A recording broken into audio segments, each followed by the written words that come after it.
And I'm Matt Hanna. And this is Horror Hour with the Hannas. Where we talk about all your favorite scary Christmas movies. Woo! Merry almost Christmas. We are celebrating here at Horror Hour with the Hannas by watching Krampus. We'd actually never seen this, so... Yeah, this is our first time. There were a couple horror Christmas movies out there, and I think we put it up to a vote, right? Yeah, we put it up to a vote, and this won by like a pretty resounding number. I was going to say, like, we were excited to watch it. That's why I, like, paused weird when I was, like, announcing it. And then I was like, were we, though? I don't know.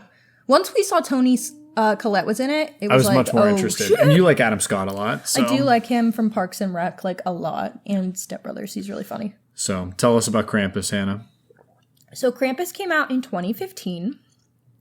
It was directed by Michael Dougherty. I probably said that wrong. And it is co-written by Michael and then Todd Casey and Zach Shields. It is starring Adam Scott, Toni Collette, David Koechner, and MJ Anthony. So, lots of people. You might recognize Michael Dougherty, I don't know, from Trick or Treat. That's his movie. I was going to say, I recognize the name. Yeah. And he's done some other shit, but like that's probably the big horror movie that people know him from. So I've never seen Trick or Treat. That's like a blind spot. I think my mom's seen it, which is funny that I haven't. Is it Sam? Is that the character? It's like 4 different stories all taking place in like the same area, and he's there for all of them. Mm-hmm. Okay. There's one about a bus driver that drives a bunch of like disabled kids into an ocean or a quarry. Yeah, that's the one I remember, but I haven't seen it. Okay.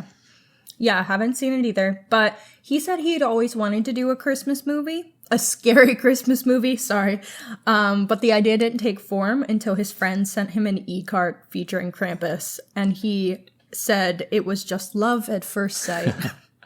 So a little more on Krampus, for those who aren't familiar. To be fair, this isn't like a cultural thing for either of us. So this is just information I'm getting from the internet. We would love to hear from people who have like more of a cultural connection to Krampus. But...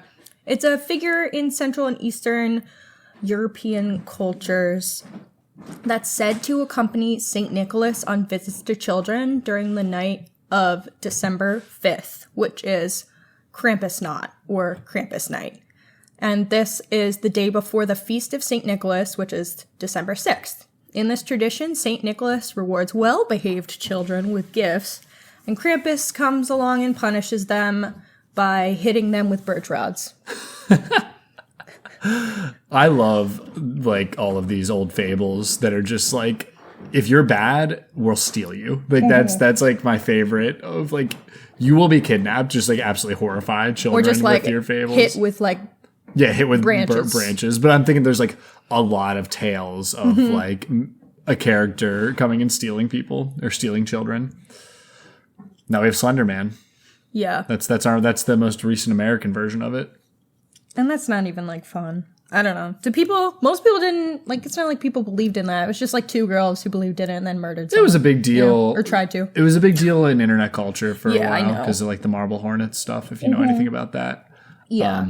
I just don't think people like believed in it. You know? Yeah, I don't know if people believed in Krampus either, though.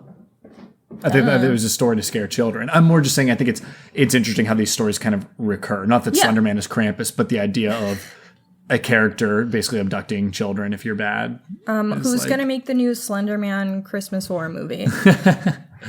Slender Man's old now. We got new scare. We need like Skibbity Toilet horror movie. Skibbity Toilet horror movie. We should make that it. Is I scary. think we would do a good job. There's people. I know nothing about Skibbity Toilet. Zero. But I know that there's like kids scared to go to the bathroom now because they think that a head is going to come out of their toilet. Oh my God. That's so funny. Yep. When I was little, I was afraid an alligator would come up through my toilet. And to be fair... that's like an old wives' tale. I know, but it's not even like that irrational for me personally with my childhood experience of we had a giant snake crawl up through the tub in our laundry room. Mm-hmm. So, like, when that happens, I think your brain's like, well... alligator's gonna get you. There's nothing out of the ordinary now. A small alligator could come up my toilet. Yeah, but you're scared of swimming in a pool. You're afraid that something's gonna get you there. I don't actually think that. I know that one's irrational. You feel the way in a lake. You think a shark's going to get you in the lake because you can't see anything. Lakes are disgusting. It, like, genuinely. I love lakes. Like, it really scares me. They're scary. Lakes, like, really scare the shit out of me. Yeah. Ocean's scary too. I like both but of them. if it's like an alpine lake, I'm not scared. I don't know what that means. Like in a mountain. Oh, okay. I gotcha. Like those aren't that's scary. even there. That's more likely to house some ancient beast, in my opinion. Yeah, but they're pretty. So Okay, like gotcha. I'm able to forget it when the water's really pretty. If right. something's pretty, I'm easily distracted, I think. Back to Krampus. Like Florida, it's like the water's prettier, so I'm like, oh, this is scared. safe. Okay. Even though that's I'm not sending how us it back to works. Krampus. I'm Okay, sorry. yes. So Krampus has been shown in like different versions, but the things that are most common amongst depictions of him is that he's hairy, like brown or black. He has at least 1 foot that is a hoof, and he has horns, and then he has a long pointed tongue that drops out, and maybe they fangs. did that in the movie. Okay. So those are like the most common descriptions. And yeah, I do think that they definitely used all of those attributes to design their character for the film. I love the design of Krampus in this. I'll say I wish that they used him more. It was really to be good. Honest. Also, in the film, he carries chains, which is something that he's often depicted as carrying. And it's thought that he can use them to bind them to the devil. I don't know. I thought he just beat them with birch branches. I don't know if they actually believe that is like part of like that he does that, or if that's just what the chains symbolize. Who's to say? And yes, he also does carry the branches to swat children with. Sometimes those are replaced with a whip. And then he does travel with a sack or basket to cart off evil children to transport them to hell or eat them. Nice. Yeah. So in the US, we just get coal. In Europe, I feel better about that. hell, yeah. I'm actually okay with getting coal. I don't want to be going to hell? stolen by some dude. That's horrifying. Okay. And this movie was originally set to release on November 25th, but it was pushed back to December 4th to more closely coincide with Krampusnacht, which is December 5th, which is very fun. I mean, it was kind of billed as a Christmas movie. Yes, I remember exactly. it being like marketed pretty well in 2015 and like kind of a big deal. And I probably had zero interest in seeing it at the time, but like, Correct. I feel like it did relatively well. At least, like I remember people talking about it. Yeah. So, no one told me to see it though. I feel like our generation probably also knows who Krampus is because of The Office. Like, not even lying. That's how I first learned of it. Really? Dwight comes dressed as Krampus and hits that's people right. with branches. I totally forgot about that. Yeah. Funny. And some of Krampus's minions in the movie are also based off of other Christmas or winter folk figures in European cultures, such as the Yule goat or the gingerbread cookie that's lowered down into the chimney is attached to a hook. And there is a character in Iceland, Yule lads, called Meat Hook, who carries a meat hook, which he lowers down chimneys in order to steal meats on the fire, smoking for Christmas. So that it could be what that is a reference to, which is very fun. And Meat Hook apparently visits on December 23rd, which is the same night that that kid is taken by the Meat Hook in the movie. All right. So they did their research. Yeah, guess they did, which is very fun. In terms of the structure of the film, background, they really wanted to make a point of the beginning being strictly a Christmas movie before having it turn towards horror and dark fantasy. I could tell, and I really liked that part. Because I really liked that part too. And I'll try to say this now. This beginning really fits what I really like out of a Christmas movie, which is dysfunctionality. Mm-hmm. Like, that's what I'm looking for. I don't like the happy stories. I guess they can be happy, but I feel like the cultural part of Christmas that you and I are used to, or that like I think I prefer, is the dysfunctionality of family. Mm-hmm. Like I love that. I like that. Christmas Vacation's by far my favorite Christmas movie for that reason, because it's the realist. Everyone always wants to have their perfect like Christmas, and they beat themselves up over trying to like get it where they want, and then they're always disappointed because you can't. Because it is dysfunctional, and that's like part of it. And I like that story. I like learning the lesson of that. I want it to be real though. I like the sad parts of Christmas. My family was very, very chaotic, probably between the years of like 10 and now. So I very much relate to the Christmas movies that start off as a shit show. Yeah. or remain and then a you shit just show. kind of like learn that is It is okay. that is Christmas is about being a shit show. With as long as you're with people that you love, who gives a shit? I think it's kind of the point. I think it is because it's silly that we do this to ourselves, that people put so much pressure on themselves for this one day for some reason. And like there is some magic to it, but you're always trying to like relive a different magic of when you were a kid, or you want to have the perfect Christmas. And that's why I think I said Christmas Vacation is the perfect example of that, of like he wants nothing more than to like basically grasp at a memory that doesn't maybe exist and like goes berserk trying to do it. I love it. It's perfect. And then the SWAT team shows up. I like the Family Stone. That's my favorite. I said I don't love that movie, but I do think that's a great example of doing that. And I've also seen people basically say Die Hard is another example of like it is about kind of feeling sad on Christmas. You know? All right. Wow. And the last fact I was going to say, this spoils the end, but of course we are not a spoiler-free podcast, so screw it. Spoilers. The movie has a very ambiguous ending, which has spawned 2 different fan theories, one of which was actually confirmed by the comic. Oh, there's a comic? Yes.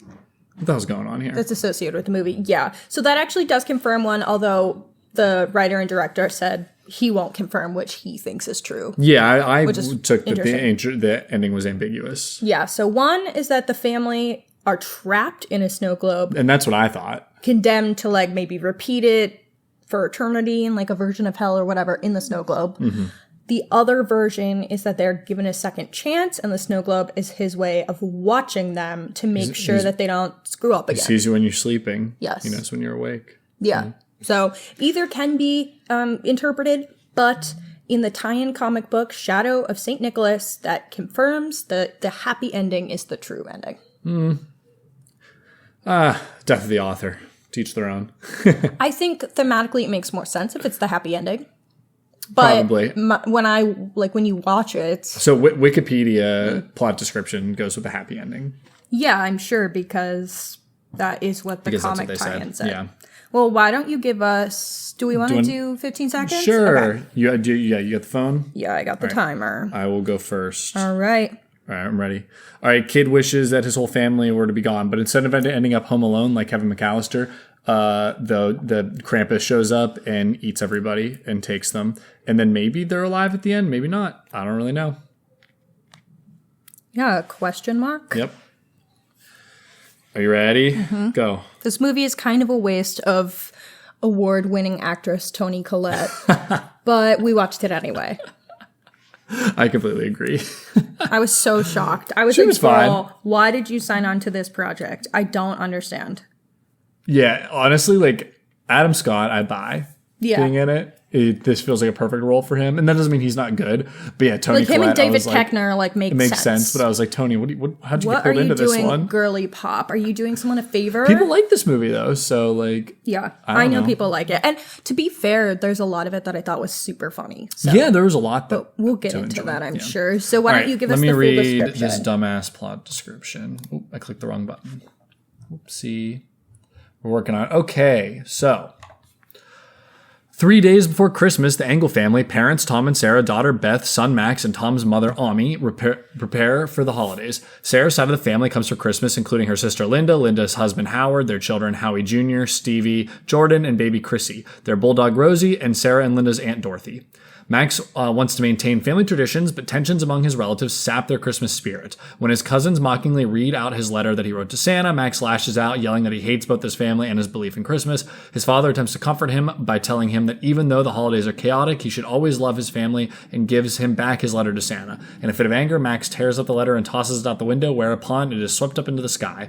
Later that night, a severe blizzard engulfs the town, causing a power outage. When Beth ventures out to check on her boyfriend, a large horned creature chases her. She hides beneath a delivery truck, but is attacked.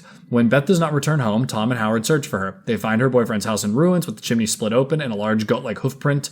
Tom narrowly saves Howard from an unseen monster in the snow. They return home, board up the windows, and Howard stands guard while everyone sleeps. As Howard eventually falls asleep, a large hook with a living gingerbread man attached lures Howie Jr. into the chimney. When he takes a bite, he is dragged up the chimney despite the family's efforts to save him. Omi explains that the creature haunting them is Krampus, an ancient demon who punishes those who have lost the Christmas spirit. When Omi was a child, her family and community lost their spirit due to the hardships of the war in Europe. Omi also lost hope and wished for her parents to be taken away, summoning Krampus. He and his helpers dragged everyone except her to hell, leaving her behind leaving behind a bell-shaped ornament with his name on it. The family remains skeptical of the story until the house is overrun by menacing toys emerging from the presence. Jordan is devoured by a jack-in-the-box. The family fends off the toys and gingerbread men until Krampus's dark elves leap through the window, taking Howard, Dorothy, and Chrissy. Tom leads the rest of the family to an abandoned snowplow on the streets. Omi stays behind to distract Krampus. Outside, Tom, Sarah, and Linda are dragged under the snow by the snow monster while Stevie is captured by the elves. Krampus confronts Max and gives him an ornament wrapped in a piece of his discarded letter. Realizing that he was responsible for Krampus's coming, Max chases after the demon and confronts him at the edge of a fiery pit. Max begs for Stevie to be spared and offers himself up as a sacrifice. Krampus refuses and tosses Stevie into the pit. Max sincerely apologizes for losing his spirit. Although Krampus seems to accept his apology, he still tosses Max in as well. Max awakens in his bed on Christmas morning and upon discovering his family alive and well, concludes what happened was just a nightmare. However, as they find Krampus's ornament among the presents, the family exchanges troubled looks, recalling memories of the horrific events. The house is shown through a magical surveillance snow globe, along with hundreds of others in a vast collection of Krampus's underworld lair in the mountains of Central Europe for him to monitor and spy on having spared them. And that's where, I guess that's the canonical ending according to the comic. And that's it. While our show, Horror Hour with the Hannas, delves into the scares and terrifying twists of horror films, The Invitation, a new novel by Stephen T. Thomas, offers the same pulse-pounding suspense in novel form. The story focuses on Brittany Barnes, who is still grappling with the emotional scars and financial strain left by her father's tragic passing 2 years ago. When she receives an unexpected invitation to a lavish dinner party hosted by the wealthy Mr. Carl Cummings, she is thrust into a series of harrowing tasks signed by Mr. Cummings to test her bravery, morality, and the very essence of what it means to truly live.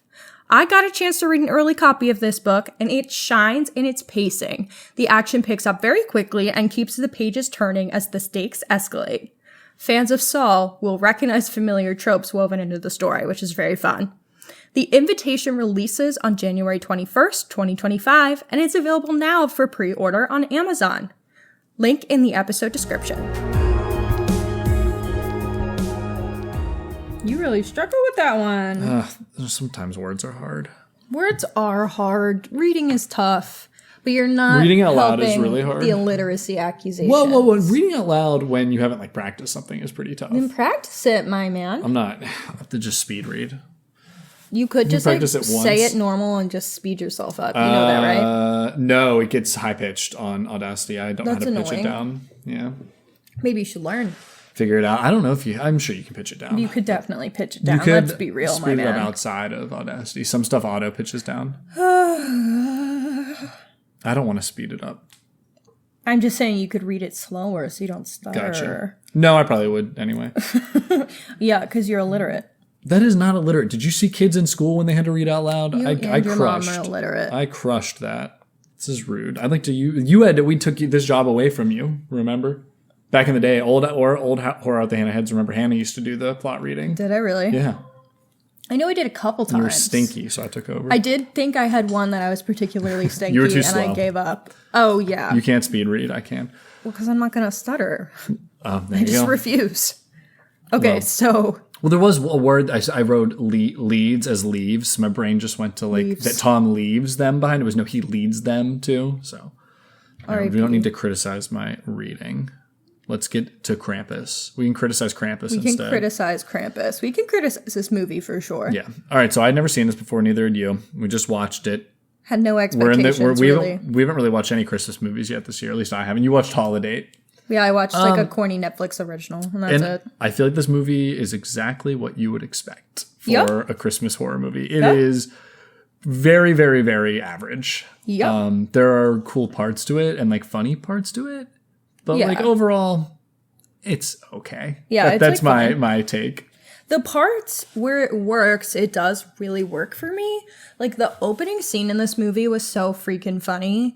Oh, yeah, they were playing the Bing Crosby song and having everyone... And it kind of looks like the Black Friday chaos of Christmas shopping, and then the other chaos of the season where kids are crying at Santa's lap, and Yeah. People getting in fights at malls. Started with that, I kind of thought this movie was going to do more of a critique of like the consumerism of Christmas. Well, that's what I wrote what you said out loud. This is Christmas to me. Consumerism. That is what it is, but that doesn't mean it's bad, but that is like a big part of it. That's the whole thing I'm saying about how we all want to like create this like perfect Christmas, but that's because we've been like conditioned by consumerism to do it. Yeah. You know, Christmas became a thing to sell more stuff. Like, not, you know what I'm saying? I'm saying the modern current, Christmas that we know. Yeah. I mean, I'm not saying we have to go back to Jesus Christmas either. I think Christmas is a fun time of the year, but yeah, it's fun. And but I like it very much is like a consumerist holiday, as so is Valentine's Day. And that Valentine's Day like solely exists to sell chocolate and flowers. What's not a consumerist holiday? Labor Day. Yeah. Live off. No, actually, there's so many discounts. 4th of July is not super consumerist. I mean, like there are, but like it's not like 4th of July is kind of silly anyway. But like, it's a fun time to have off in the middle of the summer. Yeah. Halloween, I would actually say we've almost made not as consumerist because like, well, but like part of it is still, buying and giving candy to people. And but candy's cheap. Yeah, but costumes aren't always. You make your own. I gotcha. I'm saying to the level of Christmas, it's not. No. I cherish Halloween. I love Halloween. Halloween is my Christmas. Me too. But like actually. Thanksgiving is not consumerist. And I love Thanksgiving, so. It's not. There really is. There's no gift you giving. Just have to like buy food. Yeah. But anyway, back to Krampus. I kind of thought that that's what it was going to do. It would have done. And I think that would have been more fun to go down the route of like, go back to just Christmas being about like having time off from work and being with your family and not about all the. Yeah, but I don't know if it would fit the maybe character, not. This one really ends up being about like I don't even what does it end up even being about? It's family, right? Family. But this kid was well within his right to be pissed off, so I know. That's why I feel like it's annoying because like this kid's family is annoying. Well, and they were bullying him. So he's mad. We're going to go all over the place here. It's actually so sweet. This kid got a raw deal completely because even though he was like pissed, his Christmas letter that he wrote basically was like, I wish that me and my sister could be closer again. I wish my parents were less busy because they seem like they miss each other. And about his really obnoxious cousins, he was like, they're clearly like poor and having a hard time. Like, Santa, please help make their life a little easier. He didn't ask for any presents. No, he literally said it. And he had the right spirit of Christmas, honestly, like helping and being there for other people. He had it from the beginning, and then they gave him shit for it, and then he got mad. And it was like, Max, I stand by you. Yeah, I think if the letter had been like, I want this, this, and this, and then he didn't get any of those things, and then he like got threw mad, a tantrum, it would make more sense. Feel more in the spirit. That's why I stand by Max. Yeah, it was kind of funny because it's like he already had the Christmas spirit. What lesson did he need to learn? But then he lost the Christmas spirit, I guess is the point, you know? So you're just supposed to take bullying from the family when you write a really sweet letter. Yeah. Families are allowed to bully each other. That's what the theme is. Yeah, that's what it's about. And I guess... And don't stand up for your kids as a parent. Yeah. That was the other thing. Adam Scott was a little baby when his son was like... Yeah, he like didn't... Well, neither parent really said shit. No. But then he did follow his son upstairs, and he said he had some nice things to say to comfort him. I think I was more appalled just because the letter was so nice. It wasn't like childish. It was like very much like a selfless letter. It was like a prayer. Yeah, honestly. I was like, what are we doing here? Like he might as well have said like, "Dear God, please help my struggling. Please help the poor this Christmas and give them like a reason Santa, to be happy." And then they were like, "How dare you?" This is even nicer though, because like. Santa, you're supposed to ask for stuff for yourself. He has Santa for stuff for other people. Like, yeah, man. That's what I'm saying. That's justice for Max. His family should have been taken. Whoa. I don't think any of them I'm being hyperbolic.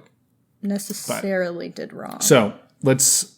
What do we want to say? So. I started by saying this movie was funny as fuck, and I will continue to say like it stays funny. For a good bit of time. Basically, it stays pretty consistently funny until shit starts going down, and then it's like hit or miss. Then it feels pretty it's like funny, and then it kind of just goes down this like horror movie route that's kind of uninteresting. Like there's this joke about leaving the baby in the car. Like Adam Scott goes, "Don't you have another one?" Yeah. And it was just the baby was left in the car. They also, the aunt who's just like a mess is played by the housekeeper from 2.5 Men. I don't remember her name. I'm sorry. And all her lines feel like they weren't written. They just said, say what you want. It's just her, because she is so funny. She died in 2020, or 2021, so rest in peace. But I remember when that show was on, of course I watched it, because like that was just our age group, I guess, of before Netflix was that big of a thing. Yeah. And she was super funny. She was so funny in that, and I was just so happy to like have that back. But you're right, it really felt like they just let her ad-lib everything she said. Yeah. She was easily the funniest part. And David Koechner is like stereotypically very funny, and I feel like I expected more from him, but he had this line that cracked me the F up, where he said, global warming my ass. It's gotta be -20 out there. That is global warming, you dumbass, but okay. Exactly why it was funny. Yeah. That's why it's funny. It's like all those idiots that think it's, I know people that say that unironically, so. But he was funny. He also had great delivery. His wife says, sure, Howard, Christmas on a pig farm. And he responds, Jesus was born on a farm. And there was like some decent writing throughout this. That's like, I almost feel like we didn't need to go the horror movie route, because like we could have just had a fun little comedy with Christmas comedy with these people. Yeah. So that's basically that whole first act is that. Kind of, like it had tame Christmas vacation vibes. Yes, very much so. Yeah. I mean, he literally, I think, was supposed to be Cousin Eddie. They dressed him like him too. I thought that there was like a lot of references. No, 100,000%. I love Cousin Eddie. I don't. Randy Quaid. Crazy Randy Quaid. You know who he's related to, right? No. This is his uncle, I'm pretty sure. I thought they were brothers. No. Yeah, Jack Quaid. Matt, I was kidding. Obviously, they're related. I was going to say, yeah. Obviously, Randy, Jack, Dennis. I mean, come on. Yeah. Duh, Matt. I thought, my bad. How dumb do you think I am? Well, Randy Quaid doesn't do anything anymore because he's actually crazy. Meh. Whatever. I think that one generation of that family is a little Yeah, they are kind of nutty, aren't they? Little off. Poor Jack. What do you mean poor Jack? He's like very famous, up and coming, or already up. But he's dealt with some shit. Yeah. All right. Well, so I was saying I do think it's funny. I like that part. When we get into the actual like scary part, I feel like it's very run of the mill. Yeah. However, there's some good monster design. Yes. Specifically the Jack in the Box being the scary worm thing that eats people. That clown really thing scary. Was so scary. It was like and I wish I could see more of it, because this movie was dark as hell. Oh yeah, I wrote this movie is far, far too dark. Yes. There are certain scenes where you can't see shit. And obviously I understand it being darker, or making it clear that it is dark because of all the snow and everything. Yes, and the power is out. But we should still be able to see what's happening. There were many times that I couldn't see anything, yeah. So I just was like, okay, I guess I'll just go off vibes, off sound. They're screaming. This is scary.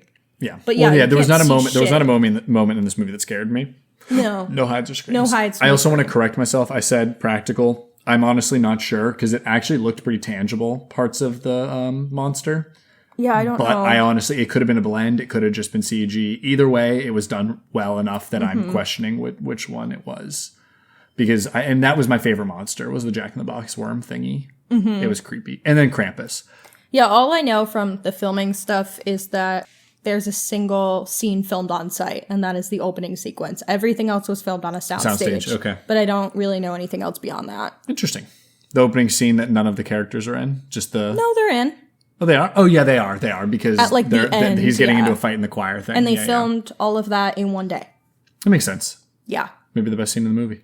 I know, that's what's really funny about it. I also wanted to say I think that Krampus's design was great, and he was very creepy, and I just wish they used him more instead of his stupid little minions. I mean, I liked when they kept showing his shadow and everything, the general shape, the outline. I thought that was cool, and I do think when you actually see him, he's fairly alarming, with the tongue and stuff like that. The eyes, the sunken, almost missing eyes. And when he comes through the fireplace, I thought that looked cool. And you're kind of waiting for the full reveal and just kind of seeing pieces of him as he comes out of the fireplace until, boom, the first shot of his whole existence. Yeah. Up close. So yeah, I thought that was cool, but I do agree it takes so long for us to see him, and because he actually looks cool compared to a lot of other things in this movie. It's a shame we don't see him sooner. Yeah. But, like, as a general rule, I like the monster reveal being later. I just think this movie, it didn't serve this movie well. And I think that the issue is that a lot of the middle of the movie is just pointless. Or I hate saying that on a movie, sorry. It feels like just... I don't know what it's accomplishing, because it's not making me scared, it's not making me laugh. I can't say things are pointless, because I think that's a bad critique to just be like, because of course there's a point to everything. It's just that it was like long and not much happened. I'm not sure it served I'm not sure it served well. Yes. But I don't know what you do to change it. They were like, well, we have to check these boxes for the horror movie.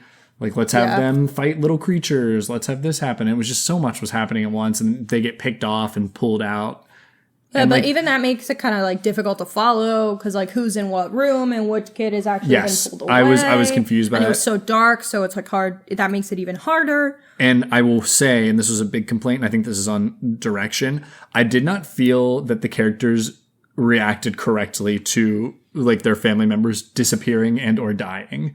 Like, they seemed like there was like no emotional reaction. Well, they gave up on the daughter being missing really fast. Yeah, and she didn't do anything. She was the one that defended Max for the most part. Yeah, like, and she was like the first a to brat, die. I'm in quotes. Yeah, but it was weird. Like, they were just like, oh yeah, like she'll be okay. But then they're like completely just buy that their kid's okay. But then also it takes them forever to accept that like supernatural things are happening to them.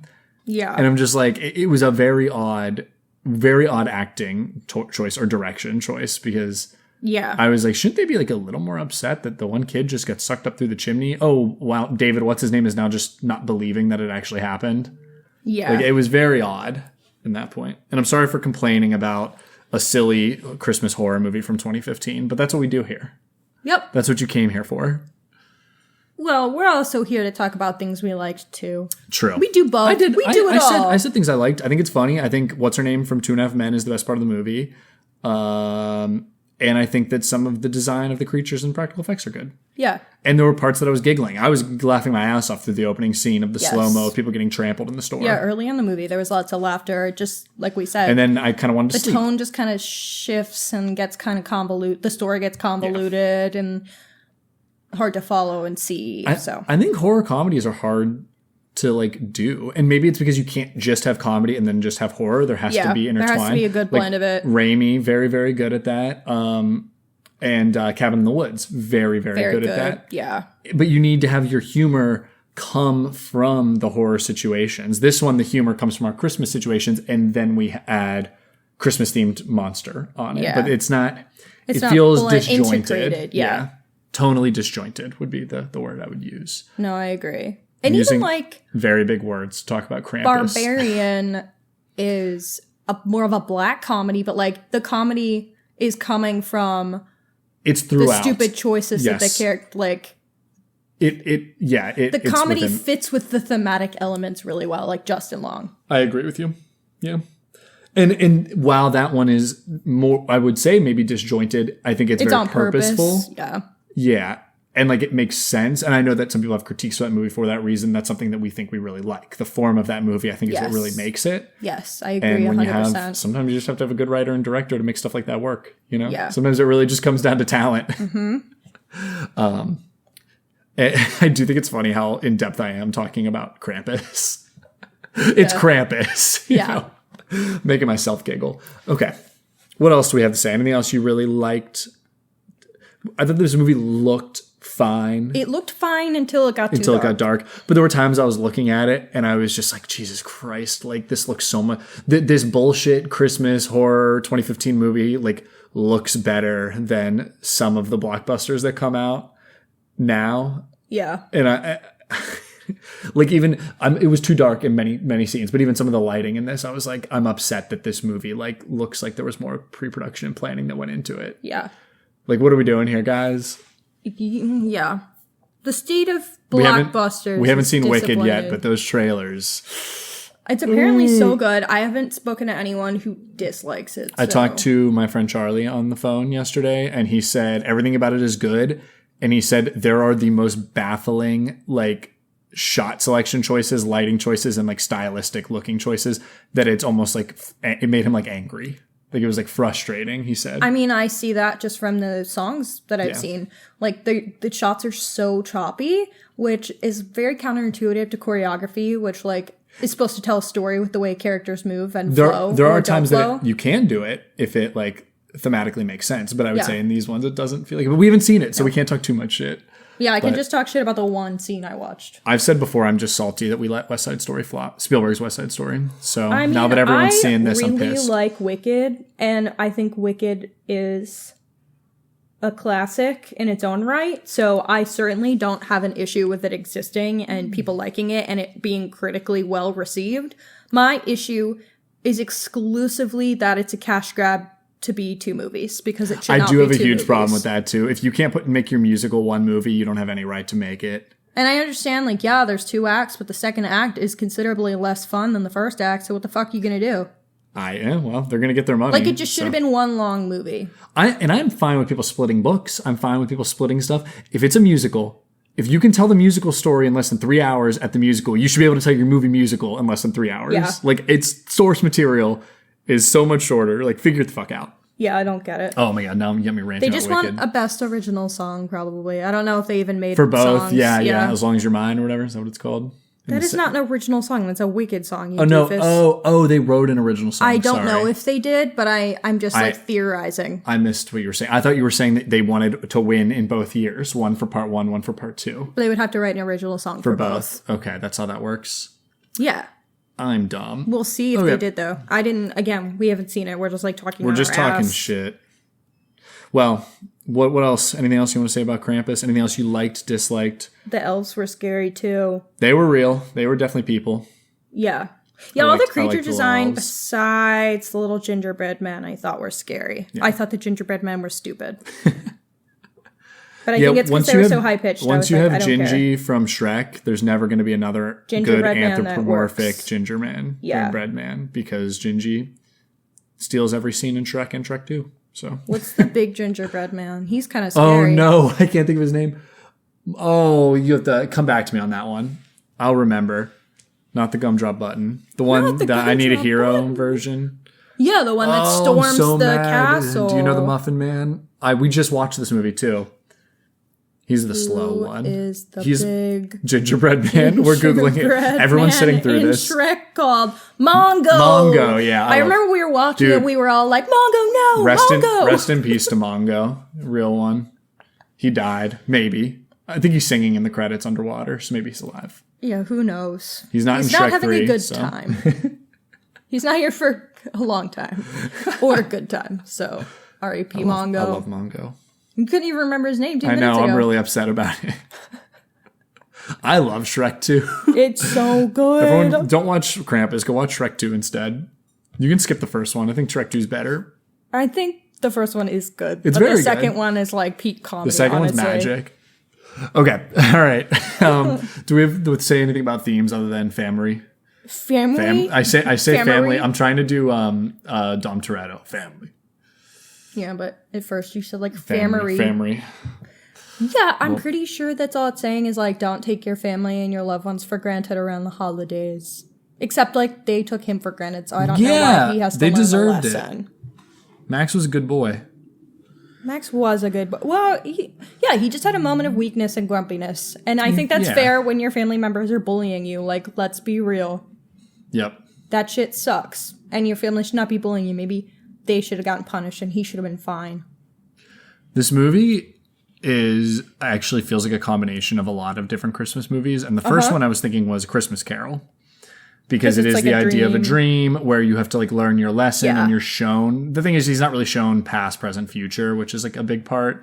No, he's also not the CEO. At its core, the dream and learning a lesson is part of that. I would also say kind of Home Alone. Sorry to interrupt you. In what way?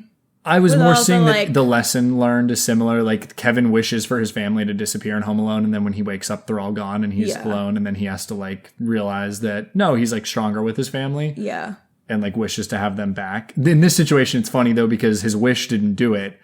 He almost believes the wish did it. It's that they actually just forgot him and went to Paris or wherever without him, which is like way funnier, I think, and like hits a little harder. Where this one, he like wishes for them to be gone.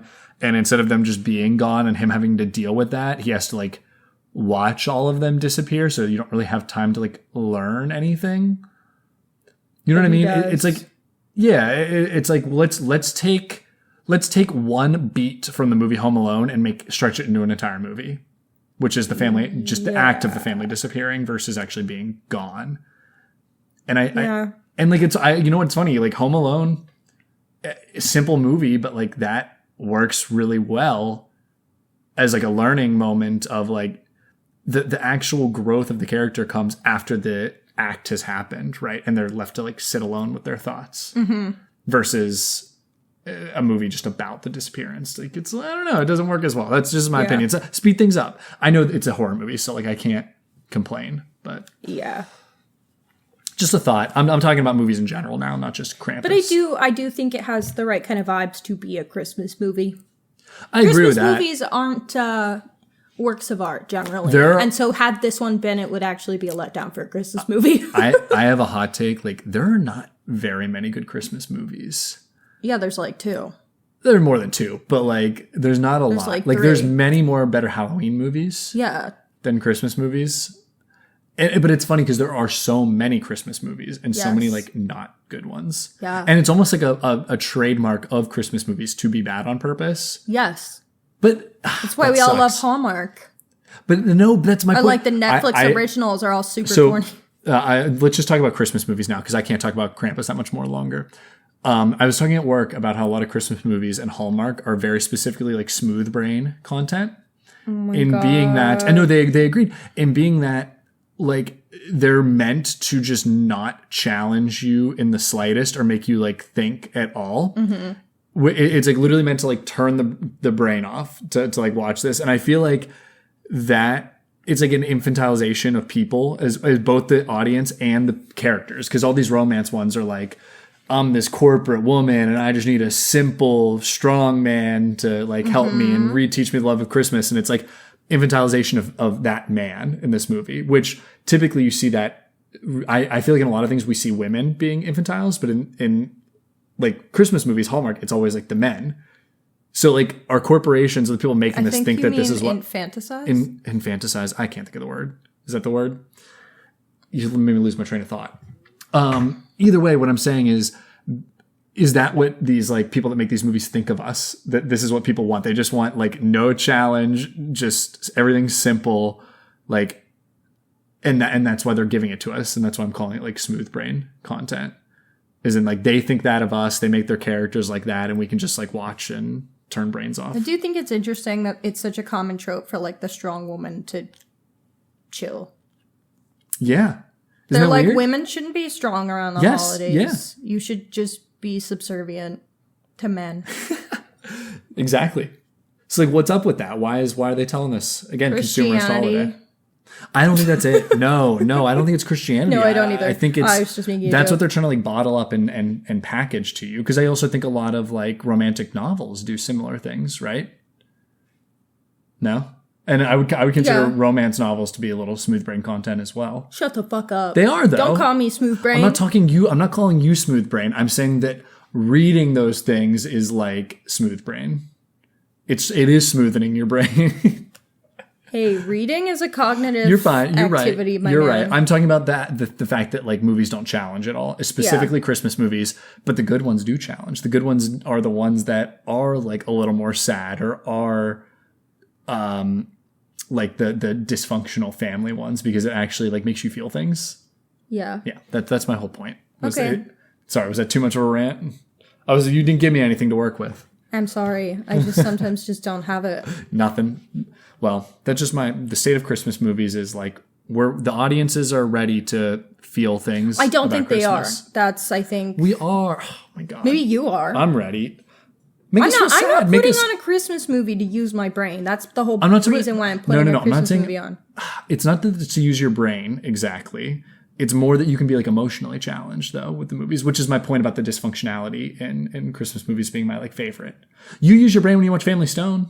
Yeah. Family Stone is an emotional movie in many ways. Yeah, that's why it's good. Yeah, that's what I'm saying. Okay. I'm saying that we need more of that. No, I know, but like half the time when I put one on, like I will put on trash because I just need sound. Exactly. Like, I don't care. You're proving my point. Yeah, I know, but I'm saying, like, I'm okay with that, and I think that's why a lot of people watch Christmas movies. So you're kind of defeating their purpose. Like, yeah, should we have more that are more stimulating and emotionally, like, devastating? Yeah. Yes, but, like, I'm also okay with there being a considerable amount of garbage. I guess. If that's what you want, that's what you want. Even, like, Holiday you were watching is not, I wouldn't consider complete garbage or Smooth Brain. Like, there's, like, some emotional stakes. Yeah, I like that one. Yeah. I'm more pointing out that Hallmark, I think, is, like, legitimately, like, it might be bad for you.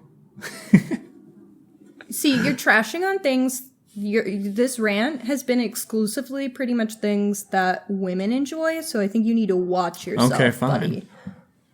But I like, just because women like things doesn't it make has them. nothing to do with women.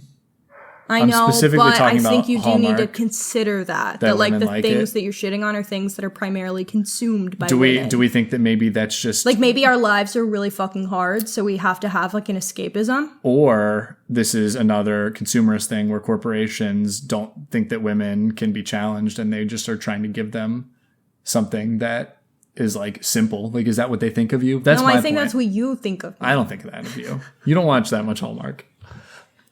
No, I'm just saying that comes across that way.